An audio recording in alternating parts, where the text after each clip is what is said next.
हमारे पास नोड की क्लास में दो प्रॉपर्टी है, एक तो हम हेड कह सकते हैं और दूसरा इन्फो।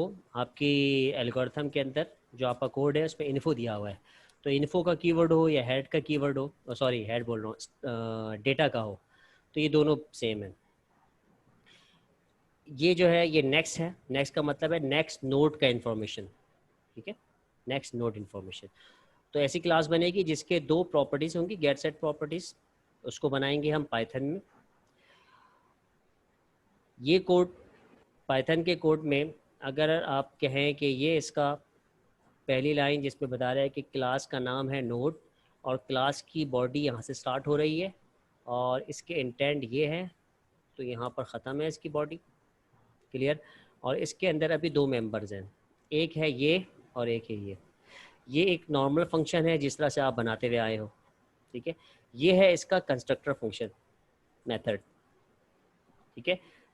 सी शार्प में कंस्ट्रक्टर के लिए क्या करना पड़ता था, अब आप नाम जान चुके हैं तो कंस्ट्रक्टर के जितने भी प्रॉपर्टीज़ आपने पढ़ी होगी, फीचर्स पढ़े होंगे, वो सारे आपके रिकॉल हो चुकी होगी। वहाँ पर हम क्लास के नाम से कंस्ट्रक्टर बनाते थे, ठीक है। अगर आप कंस्ट्रक्टर ना बनाए तो डिफ़ॉल्ट में कंपाइलर एक कंस्ट्रक्टर बनाकर उसका ऑब्जेक्ट क्रिएट करवा देता है, ठीक है। सी शार्प पाइथन में ऐसा नहीं है। पाइथन में इसको क्रिएट करने के लिए नाम की ज़रूरत नहीं है, इसका स्पेशल है, इनिट के नाम से बनेगा, स्टार्ट में डबल अंडरस्कोर और इसके बाद डबल अंडरस्कोर। जब आप इस तरह से लिखेंगे तो ये पहचानता है इसका इंटरप्रेटर कि ये इस क्लास का कंस्ट्रक्टर है, क्लियर है। उसका सेंटेंस अलग था, इसका अलग है। दूसरी बात मैंने क्या कही कि सी शार्प में अगर कंस्ट्रक्टर क्रिएट ना किया जाए तो कंपाइलर एक डिफ़ॉल्ट कंस्ट्रक्टर क्रिएट करता है उसका ऑब्जेक्ट बनाने के लिए। तो पाइथन में ऐसा नहीं है, क्योंकि पाइथन कंपाइलर पे नहीं चल रहा है, इंटरप्रेटर पे चल रहा है। तो पाइथन क्या करता है, आपको कहता है कि कंस्ट्रक्टर लाजमी बनाए, अगर कंस्ट्रक्टर नहीं बनाया गया तो उसका ऑब्जेक्ट क्रिएट नहीं हो सकता, ठीक है, पहली बात। दूसरी बात यह है कि सी शार्प के अंदर आप एक क्लास की जो प्रॉपर्टी गेट सेट प्रॉपर्टीज़ होती थी वो कंस्ट्रक्टर में डिक्लेयर नहीं करते थे, बल्कि कंस्ट्रक्टर के ऊपर डिक्लेयर करते थे, क्लियर हो गया। और कंस्ट्रक्टर में उसको दिस के कीवर्ड से कॉल कर देते थे, ठीक है। तो ये चीज़ भी निकाल दी पाइथन ने कहा कि जब मेरा क्लास में कंस्ट्रक्टर लाजमी आप डिक्लेयर करोगे, ठीक है, तो जो प्रॉपर्टी आप कंस्ट्रक्टर के ऊपर सी शार्प में डिक्लेयर करते हो वो आप मेरी बॉडी में कर दो, यानी कंस्ट्रक्टर में कर दो। तो कंस्ट्रक्टर में जो भी प्रॉपर्टी होगी वही इसकी प्रॉपर्टीज़ कहलाएंगी। तो इसका मतलब है ये क्लास, इसके पास इन्फो की गेट सेट प्रॉपर्टी है और नेक्स्ट की भी गेट सेट प्रॉपर्टी है। ये भी क्लियर हो गया? हेलो, हाँ या ना, कुछ तो बोलो भाई। जी जी सर, बिल्कुल क्लियर है। ठीक है, वो दूसरों को भी क्लियर है, सर नीरज को भी और बाकी मोइस को, हसन, उसामा। सर एक बार रिपीट कर दें। या सर क्लियर। ठीक है, हम ये कह रहे हैं कि हम जो क्लास स्ट्रक्चर बनाते थे सी शार्प में अब हम बना रहे हैं पाइथन में, ठीक है। मैं ऐसा करता हूँ, उसको कोड पे ले जाता हूँ और वहीं पे कोड कर लेते हैं।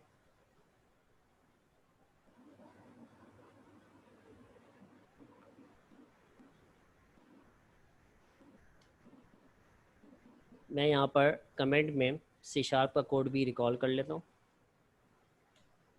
सी शार्प में क्लास के लिए क्या करना पड़ता था, क्लास का कीवर्ड अगर पब्लिक है तो पब्लिक क्लास, और क्लास का नाम यहाँ पर नोड क्लास है, फिर कर्ली अरे ब्रैकेट स्क्रीन स्टार्ट। शेयर नहीं हो रही। स्क्रीन शेयर नहीं हो रही, अच्छा ठीक है। मैं यहाँ इस कोड को लेके आ गया हूँ जो वहाँ पे कोड था। अभी से मैं क्लास को एलिब्रेट कर रहा हूँ कि किस तरह से ये सी शार्प से ट्रांसफॉर्म हो सकती है, क्योंकि हम सी शार्प को जानते हैं और किसी को नहीं जानते। अच्छा, यहाँ पे देखिएगा, हमें क्लास क्रिएट करवाने के लिए इसी तरह का स्ट्रक्चर लिखना पड़ता था। अब हम क्या कर रहे थे, अच्छा अभी हमारे पास लिंक लिस्ट को अचीव करने के लिए दो क्लासेस हैं। क्लास नंबर 1 जिसका नाम है नोड, और नोड के पास दो प्रॉपर्टी होगी जिसको हम कहेंगे इन्फो, और दूसरी प्रॉपर्टी क्या है बताइए? नेक्स्ट। लिंक। Next next. जो लिंक होगा, ठीक है, नेक्स्ट नोड का लिंक, ठीक है। ये रेफरेंस नेक्स्ट नोट, इसको आप प्रॉपरली अगर हम समझाने की कोशिश कर रहे हैं, और ये बाज़ दफ़ा किसी जगह पर डेटा के साथ भी लिखा हुआ होगा, ठीक है, अगर किसी ने और कोड किया है तो ये 2 स्टैंडर्ड है इसके। एक प्रॉपर्टी होगी इन्फो की, दूसरी प्रॉपर्टी होगी नेक्स्ट की, ठीक है।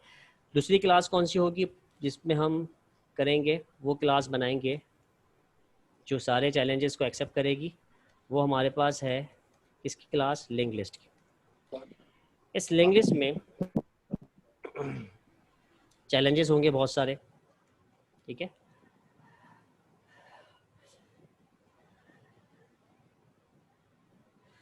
ठीक है, इसके अंदर क्या क्या होंगे कि सबसे पहले है कि इसको बताना कि आपकी लिंक लिस्ट का डब्बा एलिमेंट, पहला एलिमेंट कौन सा है, स्टार्ट कहाँ से हो रही है, तो हेड बताना पड़ेगा। इसी हेड की प्रॉपर्टी यहाँ पर बतानी पड़ेगी इस क्लास के अंदर। इसको हेड को स्टार्ट भी कहते हैं, आपके मेरे ख्याल में मैनुअल में स्टार्ट दिया हुआ है, ठीक है, हेड नहीं है, हेड तो सिर्फ ऐसा ग्राफ के अंदर बताया गया। और क्या चैलेंजेस हैं, इसको बताना है इंसर्ट, इसके पास इंसर्ट के फंक्शन भी होंगे, क्लियर है। और इंसर्ट आपको पता है एक नहीं है, वो कई इंसर्ट होंगे। Number 1 insert at begin, insert at end, अभी फ़िलहाल ये ले लेते हैं हम, इंसर्ट एट पोजीशन, या फिर बाय पोजीशन कर लें, ठीक है, ऐड कर लो, अभी ऐड चल रहा है तो ठीक है, कोई भी नाम है कोई भी कर सकते, ठीक है। ये चैलेंजेस होंगे, 2 क्लासेस बनानी पड़ेंगी और दोनों पाइथन में बनेगी। अभी हम इस क्लास को C# में देखते हैं कैसा बनती थी। प्रॉपर्टी किसकी कितनी है, 2 हैं, तो ये हम स्ट्रिंग प्रॉपर्टी ले लेते हैं इन्फो के नाम की, ऐसी है। Yes sir. और बाकी हम आगे गेट सेट लिख देते थे, मैंने सिर्फ शॉर्ट में लिख दिया गेट सेट। और फिर दूसरी दफ़ा हम एक इसको भी स्ट्रिंग कर लेते हैं। अच्छा, ये जो है ये तो स्ट्रिंग है, मैं कंफर्म पता है, लेकिन ये कौन सी डेटा टाइप होगी, ये तो हमने कह दिया स्ट्रिंग है। C# में आपने पता नहीं कोड किया नहीं किया, ये है, ये खुद नोड है, ये नोड है खुद, ठीक है, जिसको हम नेक्स्ट के नाम से कह रहे हैं। इस तरह कोड किया आपने कि जिस क्लास को डिक्लेयर कर रहे हैं उसी क्लास को इसका पैरामीटर बना दिया, पता नहीं किया नहीं किया। ये रिलेशनशिप्स होती हैं बहुत सारी डिफरेंट। सर कंस्ट्रक्टर होता है ना ये? जिस तरह से ये एक डेटा टाइप क्लियर किया ना हमने, वेरिएबल डिक्लेयर किया है, इसी तरह से ये भी वेरिएबल डिक्लेयर किया, इसकी हमने मेंबर बनाया, गेट सेट प्रॉपर्टीज बनाई है, ये भी गेट सेट प्रॉपर्टी है। चलो अगर नहीं किया तो इसको हम यहाँ C# में स्ट्रिंग लिख देते हैं, यहाँ पर हम समझेंगे कि ये है, वैसे स्ट्रिंग नहीं है ये, ये इस तरह बनती। इसके बाद हम एक कंस्ट्रक्टर बनता था हमारे पास, और कंस्ट्रक्टर कैसा बनता था, ये इसी के नाम से बनता था, ये इसका पैरामीटर हो तो हो, नहीं हो तो नहीं हो। यहाँ पर देखिएगा हम इन्फो को वैल्यू दे रहे हैं, तो लिहाजा स्ट्रिंग वैल्यू का वैल्यू की हमने कीवर्ड लग दिया, ठीक है। जब भी कंस्ट्रक्टर कॉल होगा किसके साथ कॉल होगा, एक वैल्यू के साथ, और इस वैल्यू ने करना क्या है। अब हम क्या करते थे देखिएगा, इसको कॉल करने के लिए, ये इन्फो को कॉल करने के लिए किस तरह कॉल करते थे, दिस के कीवर्ड से, ऐसी है, यस सर। दिस के कीवर्ड से sir. हमने वैल्यू में वैल्यू डाल दी, सेमीकोलन, और फिर दिस के कीवर्ड से नेक्स्ट में मैंने क्या कर दिया, अभी मैंने नन डाल दिया, ठीक है। यही काम यहाँ, और एक और फंक्शन बना लिया जो प्रिंट वाला फंक्शन है, ठीक है, प्रिंट वाला फंक्शन है। जैसे कि मैं यहाँ पर प्रिंट एक फंक्शन बना लूँ, और आपको पता था कि कंस्ट्रक्टर जो रिटर्नेबल टाइप नहीं होता था, यहाँ क्या करूँगा, वॉइड करूँगा, एक प्रिंट का फंक्शन बना दूँगा, प्रिंट नोड के नाम से फंक्शन बना लिया, क्लियर है। ये था C# के नोड क्लास, जिसको हमने पाइथन में ट्रांसफॉर्म करनी है। ये जो स्टेप है जिसके अंदर मैंने गेट सेट प्रॉपर्टीज बताई है और कंस्ट्रक्टर बताया है, और कंस्ट्रक्टर में इसके वैल्यू को सेट कर दिया है, ये 2 स्टेप में काम हुआ है। पाइथन कहता है कि मैं एक ही स्टेप में काम कर देता हूँ दोनों। ये बात ट्रांसफॉर्मेशन में आ गई, ट्रांसफॉर्मेशन ये किस तरह से हो रहा है कि ये जो प्रॉपर्टी मुझे यहाँ पे भी डिफाइन करनी है, कंस्ट्रक्टर तो यहाँ बनाना ही ज़रूरी है, अदरवाइज वो क्लास का ऑब्जेक्ट कॉल नहीं होगा। तो फिर मैं क्या करूँगा, इन दोनों प्रॉपर्टी को इसमें लिख दूँगा, दूसरी बात ये कि देखिएगा यहाँ पर इस कंस्ट्रक्टर में एक ही पैरामीटर दिया गया है और आपको लग रहा है कि ये 2 पैरामीटर है, जबकि ये 2 पैरामीटर नहीं है। सेल्फ का कीवर्ड इसके अंदर सी शार्प में जो भी मेथड बनाया जाएगा, और गौर से सुनिएगा, जो भी मेथड बनाया गया उस मेथड में हमें उस नोड के प्रॉपर्टीज़ को कॉल करवाना है, तो लाजमी बात है हमें ये डिफ़ॉल्ट में सेल्फ लगाना पड़ेगा। तो आप लोग ये अपनी घुट्टी में बांध लें, जब भी क्लास डिक्लेयर हो उसका कोई भी फंक्शन में सेल्फ का पैरामीटर ज़रूर डाल दें। और ये पैरामीटर कॉल करते वक्त कॉल नहीं होगा, यानी आप इसको 2 पैरामीटर नहीं देंगे, इसको सिर्फ एक पैरामीटर देंगे। ये इसका डिफ़ॉल्ट स्ट्रक्चर है कि सेल्फ का कीवर्ड जिस तरह से ये सी शार्प दिस का कीवर्ड को पहचानता है, ठीक है, इसी तरह से ये पाइथन सेल्फ के कीवर्ड को पहचानता है। तो अगर आप इसको सर्च करोगे तो सेल्फ का कीवर्ड दिस का कीवर्ड ही है, जो सी शार्प में दिस का कीवर्ड है जो काम करता है वही काम पाइथन में सेल्फ का कीवर्ड करेगा। क्लियर? तो ये सेल्फ का कीवर्ड हर मेथड में जो भी क्लास के मेंबर्स हैं उसमें बनाया जाएगा। वहाँ से भी ठीक है, छोड़ दें आप, मैं गिर लूँगा। सही,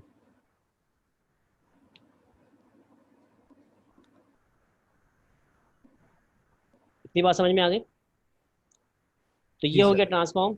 इन दोनों को हमने क्या किया, ये कर दिया, और फिर देखिएगा इसकी वैल्यू को इसकी वैल्यू में दे दिया, और जो पैरामीटर में आया पैरामीटर, और नेक्स्ट क्योंकि पहली वाली नोट क्रिएट हो रही है हम नेक्स्ट को नन कर देते हैं। ठीक है, हमें पता है कि आगे वाली नो रेफरेंस जो है वो हम यहाँ पे क्रिएट नहीं करेंगे, बाद में करेंगे, तो यहाँ पर हम नन कर देते हैं डिफ़ॉल्ट में। ठीक है, ये इसका स्ट्रक्चर। दूसरी बात ये कि प्रिंट का फंक्शन है, प्रिंट के फंक्शन में सेल्फ आ गया, और इसके प्रिंट के फंक्शन में, सॉरी, इसकी प्रिंट का फंक्शन पैरामीटर नहीं है, पैरामीटर लेस है, और ये जो है ये भी पैरामीटर नहीं है बल्कि सेल्फ का कीवर्ड है, ताकि हम इस नोट क्लास के सारे मेंबर्स को उठा सकें, भले वो मेंबर प्रॉपर्टीज़ हो या मेंबर क्या हो, फंक्शन हो। क्लियर हो गया? दूसरी फिर हमने प्रिंट के फंक्शन में क्या किया, इसको जो इन्फो की वैल्यू है इसको प्रिंट करवाना है, तो हमने console dot right length line के ज़रिए से हम इसको प्रिंट करवा देते थे। ठीक है, ऐसी था, इन्फो वैल्यू यस है, सर। ये प्रिंट करवा देगा। इसने क्या करना है, इस ये भी यही काम कर रहा है। ये क्या काम कर रहा है, ये कर रहा है कि इस इन्फो को, जो इन्फो में मौजूद है उसको करवा ले से। ठीक है, और ये अभी छोड़ दो, ये अभी मैं समझाता हूँ इसको, ये इसको हटा ही दो। अब यहाँ पे समझिए क्या हो रहा है।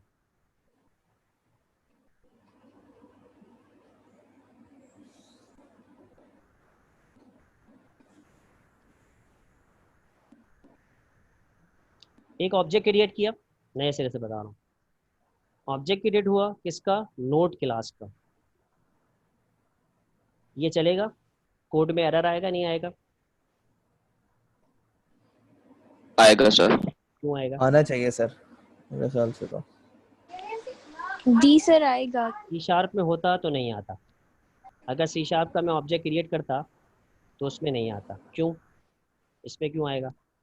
अगर मैं सर वहाँ पे ऑब्जेक्ट ऐसे पे ऑब्जेक्ट, वहाँ पर डिफ़ॉल्ट ऑब्जेक्ट खुद क्रिएट करता है, यही कहा था ना मैं। जी सर। यहाँ पर डिफ़ॉल्ट ऑब्जेक्ट खुद क्रिएट नहीं होता, न्यू का कीवर्ड आता था, और उसके बाद फिर हम जो भी करते थे, यार अब पूरा लिखना पड़ रहेगा। Sir object note. ठीक है, ये इससे सी शार्प में एरर नहीं आएगा। ये कहेगा कि आपका कंस्ट्रक्टर अगरचे पैरामीटराइज है ये वाला, तो आपने इसको विदाउट पैरामीटर्स के कॉल किया है, तो मैं ओवरलोडेड फंक्शन इसका खुद क्रिएट कर देता हूँ जो कि डिफ़ॉल्ट होता है, इसमें एरर देगा। चेक करते हैं, देखिए आप ऐसा कोई फंक्शन एल्गोमेंट इस्तेमाल करने जा रहे हैं, ये वाला इनिट वाला, जो कि पैरामीटर है, और हमने कहा कि क्या कहा कि डिफ़ॉल्ट कंस्ट्रक्टर को सी शार्प वाला इसके ऑब्जेक्ट क्रिएट कराते वक्त खुद से क्रिएट नहीं करता, तो हमें ये करना पड़ेगा। या तो उसको क्या करो, ये काम करो कि इसको हम डिफ़ॉल्ट बना लेते हैं, ये डिफ़ॉल्ट बन गया, इसको हार्ड कोड कर दिया हमने 11, ये कोई भी कर दिया 11, रन करके देखा, अब ऑब्जेक्ट क्रिएट हो गया। ठीक है, ऑब्जेक्ट क्रिएट हो गया नोड का, ऑब्जेक्ट किस ना, ऑब्जेक्ट नोड के नाम से। अगर मुझे इसको प्रिंट करवाना हो क्या करूँगा मैं? जी वही सी शार्प वाला कॉन्सेप्ट है, object node dot info. Info. ठीक है, इससे इंफॉर्मेशन आ जाएगी, मैं इसको प्रिंट करवा देता हूँ अपने देहाती तरीके से। ठीक है, तो इसमें क्या प्रिंट होना चाहिए, 111, चेक करते हैं। जी सर। ठीक है, अब मुझे इसको पैरामीटर बनाना है, जो वैल्यू मैं दूँ उसी से हो, तो यहाँ पर मैंने v लिख दिया और इस v को यहाँ पे पेस्ट करवा दिया। ठीक है, अब जो पैरामीटर दूंगा 1 2 3, तब यहाँ क्या प्रिंट होगा 1 2 3, क्योंकि 1 1 2 2 3 3 ये लेके यहाँ पे जाएगा ऑब्जेक्ट के पास। जैसे ही ऑब्जेक्ट क्रिएट होगा वो यहाँ पर जाएगा और यहाँ पर जाने के बाद इसी कंस्ट्रक्टर में जाएगा, कंस्ट्रक्टर में जाने के बाद जो वैल्यू दी है आपकी वी में जाएगा, वो सेल्फ को एज अ पैरामीटर डिफाइन करने के लिए रखेगा, उसके बाद वी को वी से मैप करवाएगा, इन्फो में डाल देगा, उसके बाद नन को सेट कर देगा और फिर वापस आ जाएगा।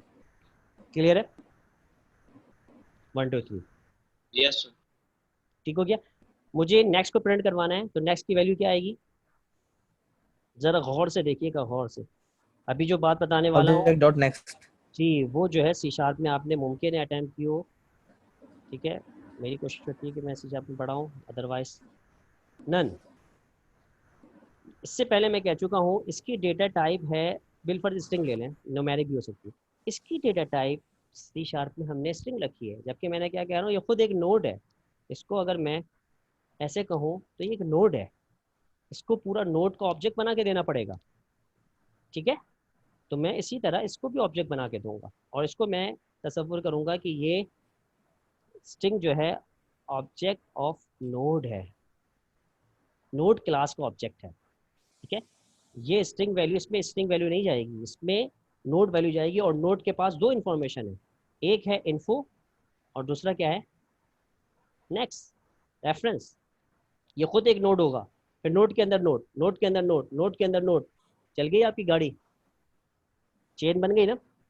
ठीक है, अब मैं इसको अगर सेव करवा, अच्छा दूसरी बात ये कि इन्फो में 1 2 3 सेव है, अगर मैं इन्फो में वैल्यू को अपडेट कर दूं, करवा सकता हूँ ना, ये गेट सेट प्रॉपर्टी है हमारी, जी सर। इसमें मैं अपडेट करवाना और 3 2 1 कर सकता हूँ, जबकि 1 2 3 पड़ी हुई है और मैं दोबारा से इसको प्रिंट करवाऊँ तो प्रिंट में क्या आएगा 3 2 3 2 1 1 सही है। अगर मैं इसको बिल्कुल चेंज कर दूँ 6 6 6, 6 6 आ गया। 6 6 ठीक है, आएगा। इसका मतलब है कि मेरे पास ये प्रॉपर्टीज जो है, जी बोलिए कुछ कह रहे हैं कोई, ये बात समझ में आ गई कि हमारे पास ये प्रॉपर्टीज जो है ये गेट सेट प्रॉपर्टी हैं, और ये जो प्रॉपर्टी है ये हमारी स्ट्रिंग लेवल की, और ये जो प्रॉपर्टी है स्ट्रिंग लेवल की नहीं है, ये बल्कि हमारी इसी नोड को हमने यहाँ पर एक ऑब्जेक्ट क्रिएट करवा के देना है, तो ये हमारा काम करेगा रेफरेंस।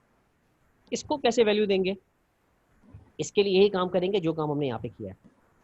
ठीक है, अब हमारे पास लिंक लिस्ट में अभी तक एक वैल्यू पड़ी हुई है जो कि क्या है, इसको हटा देता हूँ मैं। ठीक है, जो कि 1 2 3 है, यही है। Yes sir.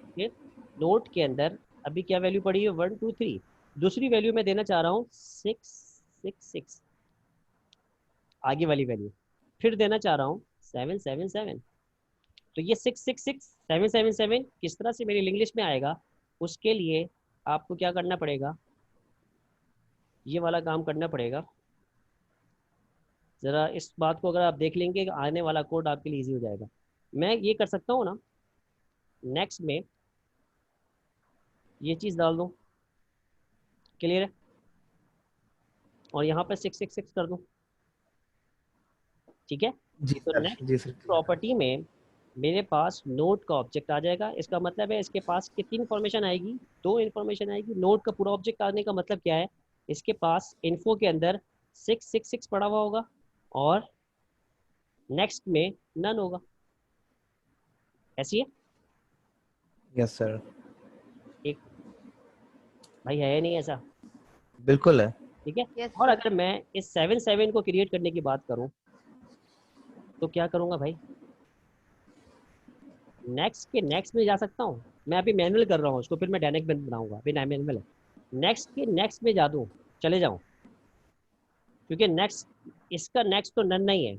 1 2 3 का नेक्स्ट तो अब क्या हो गया, ये देखिएगा ज़रा और से, हमारे पास आप ये कह सकते हैं कि मैं जो सेव करवा, ऑब्जेक्ट के अंदर जो सेव हो रहा है वो हो रहा है नोड, और नोड के पास दो इन्फॉर्मेशन है।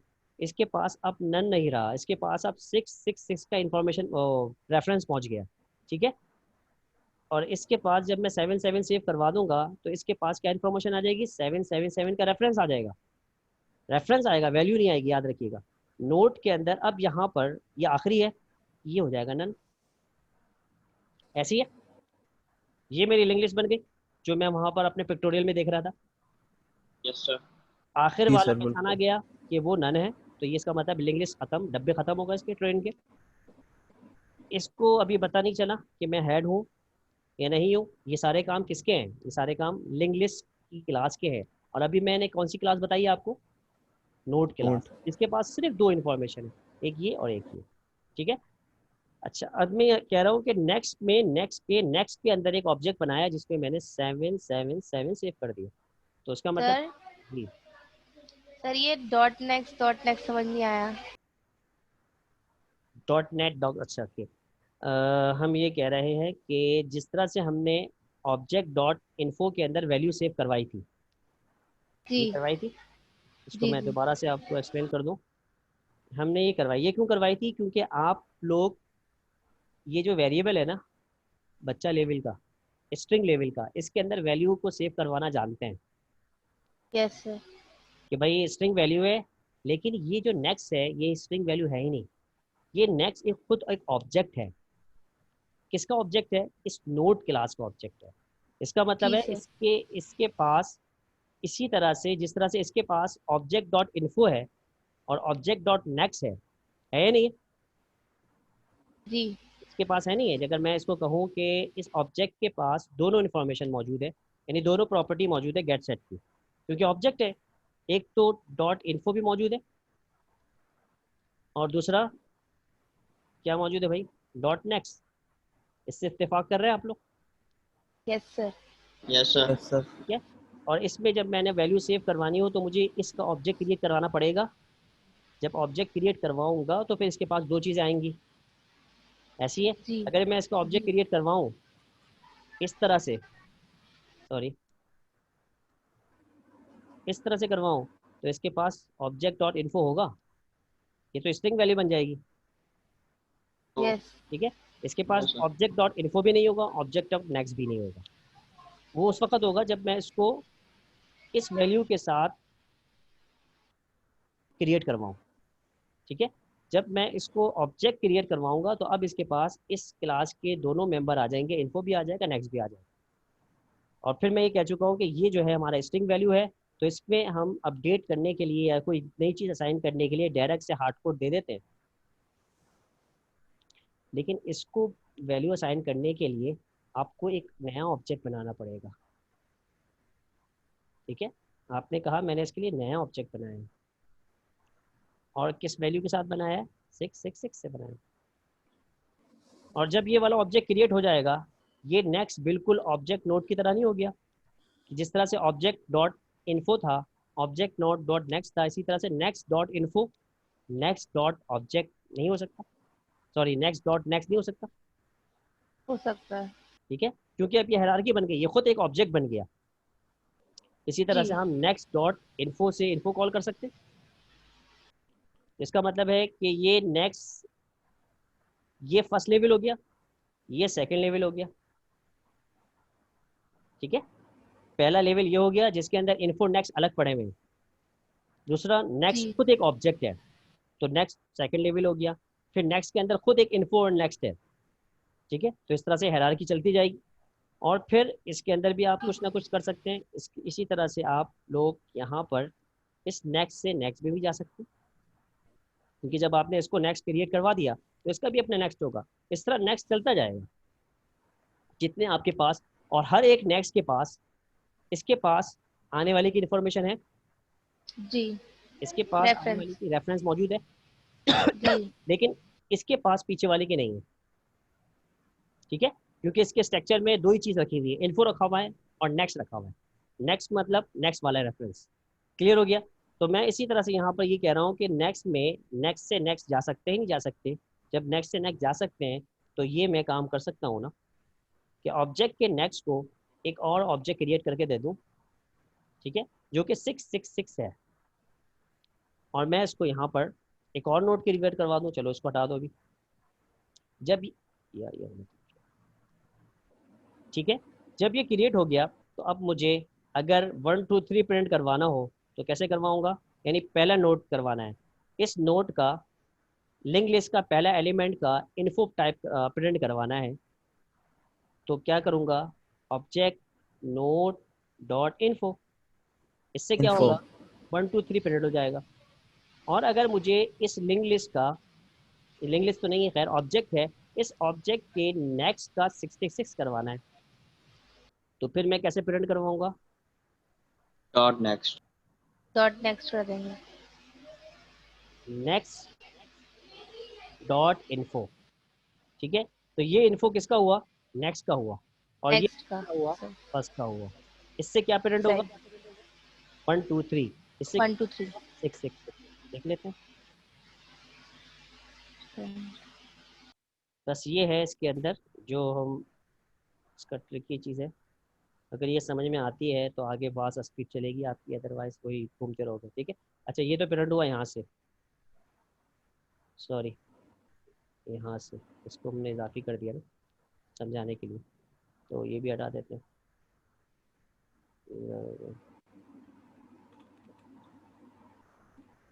ठीक है, इससे हो गया 1 2 3, क्योंकि यहाँ से ऑब्जेक्ट क्रिएट हुआ, और इसके अंदर एक और नेक्स्ट क्रिएट किया आपने। अच्छा ये 2 मरतबा कर दिया, तो इसकी ज़रूरत नहीं है हमारे पास, फिर दोबारा कंपाइल करते हैं। देखिए 1 2 3 किससे प्रिंट हो रहा है, इस ऑब्जेक्ट के इन्फो से। 6 6 6 कैसे हो रहा है, इस ऑब्जेक्ट के नेक्स्ट के इस इन्फो से। ये भी क्लियर है। अब आप ज़रा यस मुझे सर। चैट पे कोड लिख के दिखाइए कि इसके बाद एक नोट क्रिएट करवानी है और फिर हमें इसको प्रिंट करवाना है, कैसे कराऊंगा, चैट पे लिख के दिखाइए आप।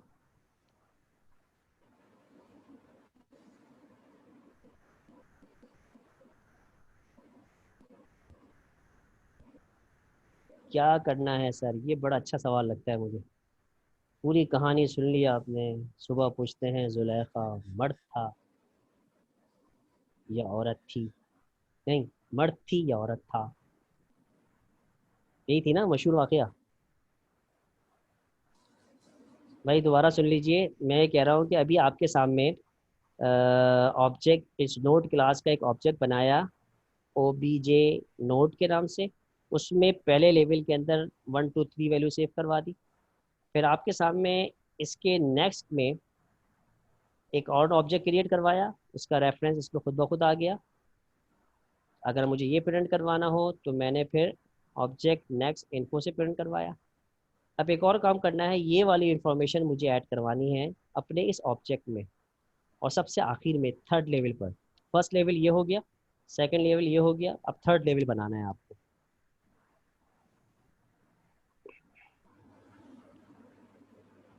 पूरा कोड करके दिखाओ ना जवेरिया। ठीक है, निम्रा का सही है कोड।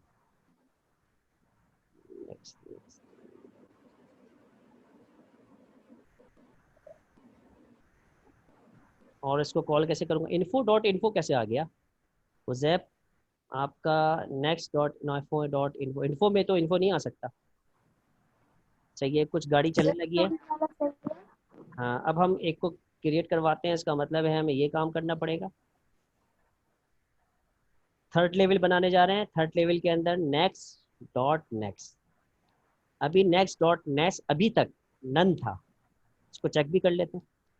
देखिएगा अभी हमारे पास नेक्स्ट डॉट इन्फो तो है जो कि 666 पड़ा हुआ है, लेकिन नेक्स्ट डॉट नेक्स्ट में अगर मैं सर्च करवाऊँ प्रिंट करवाऊँ अभी ये नन होगा। ये देखिएगा, ठीक है, ये नन क्यों है, क्योंकि जब इसका ऑब्जेक्ट क्रिएट हुआ था तो इन्फो को वैल्यू मिल गई थी 66, जैसे कि यहाँ पर आपको मिल गई 66, लेकिन इसके नेक्स्ट को नन मिल गई, यहाँ से नन उठा रहा है ये।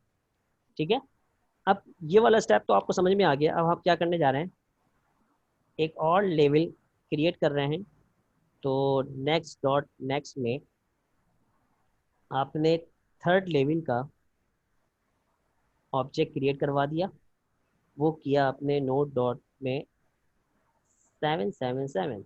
यस सर, मैंने लिखा है ये। जी मैंने देख लिया आप लोगों का।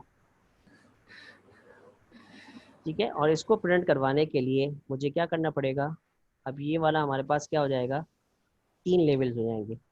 इससे पहला लेवल प्रिंट होगा 1 2 3, ठीक है, इससे प्रिंट होगा हमारा 666, और फिर अगर ये प्रिंट करवाना है 777, उसको क्या करना पड़ेगा, उसके लिए हमें next dot next info, dot next. ठीक है। सर इट मींस कि गाड़ी रोकने के लिए, मतलब कि जो क्रॉस है, जो आखिरी बॉक्स के अंदर जो नोट खत्म करने के लिए, वो उसके लिए हमने नेक्स्ट डॉट नेक्स्ट किया है ना, और फिर डॉट इन्फो किया है। ठीक है, ये तो था सिर्फ और सिर्फ वो वाला चीज जिसमें आप नोट का स्ट्रक्चर समझ रहे हैं। अभी आप लिंक लिस्ट की क्लास में आओगे, ये चीज समझ में आ गई। पाइथन में क्लास कैसे क्रिएट होती है, पाइथन में कंस्ट्रक्टर कैसे क्रिएट होता है, कंस्ट्रक्टर के अंदर सेल्फ क्या करता है, और हम अपनी गेट सेट प्रॉपर्टी कहाँ डिफाइन करते हैं, और किसी भी फंक्शन के अंदर। अच्छा, ये तो मैंने अपनी यहाँ पर ये कर दिया। आपके पास पाइथन का फंक्शन भी दिया हुआ है प्रिंट का, उसके जरिए से प्रिंट करवाते हैं, वो भी यही काम कर रहा है, वो लूप के जरिए से कर रहा है। ठीक है, इसको भी दे रहा, देख लीजिए ये कर कैसे रहा है। एक सेकेंड, ये कोड है, ये कोड तो हमने यहाँ लिख दिया, इसको हम दोबारा से सेकंड वर्जन देख लेते हैं, जिसमें हम पाइथन अपने ये जो अपनी जो लॉजिक लगाई है ना, ये लॉजिक हम पाइथन के फंक्शन, क्लास के फंक्शन से करते हैं। ठीक है, जिसके अंदर देखिएगा, sorry sorry sorry sorry sorry sorry, पूरा कोड लेके आना पड़ेगा।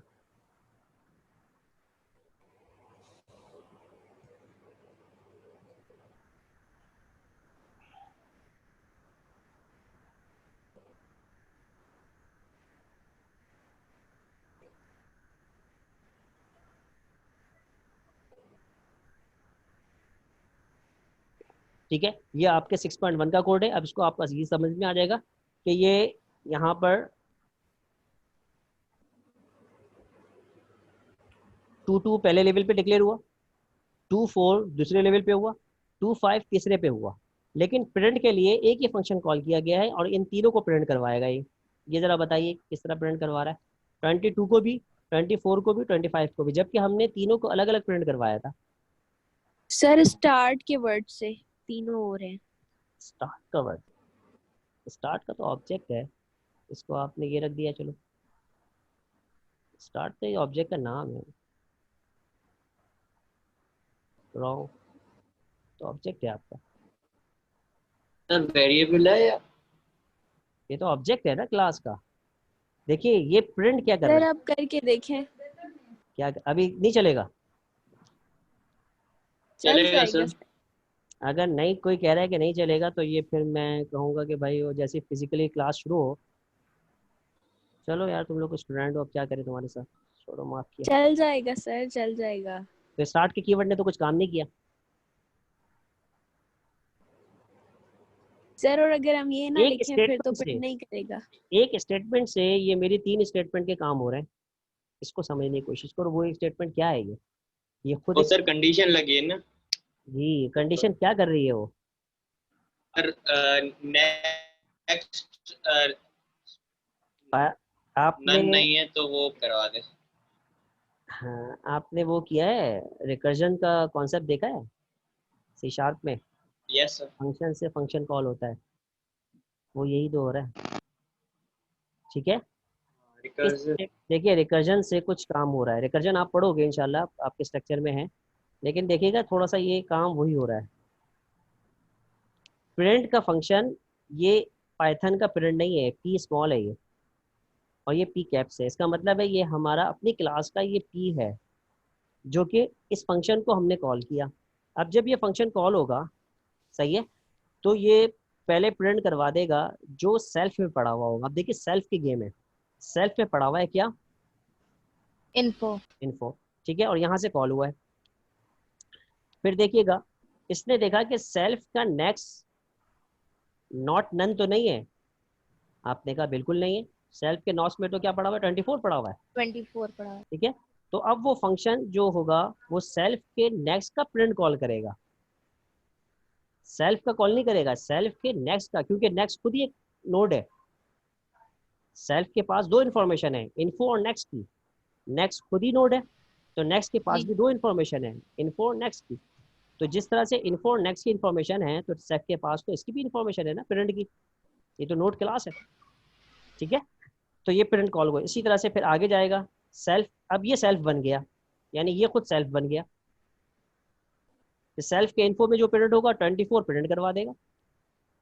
फिर कंडीशन देखेगा सेल्फ के नो जो नेक्स्ट है उस पर 25 पड़ा हुआ है, तो इसका मतलब है ये कंडीशन दोबारा ट्रू हुई और दोबारा गया और 24 का नेक्स्ट में उसको प्रिंट करवाया। 24 का नेक्स्ट क्या है? 25।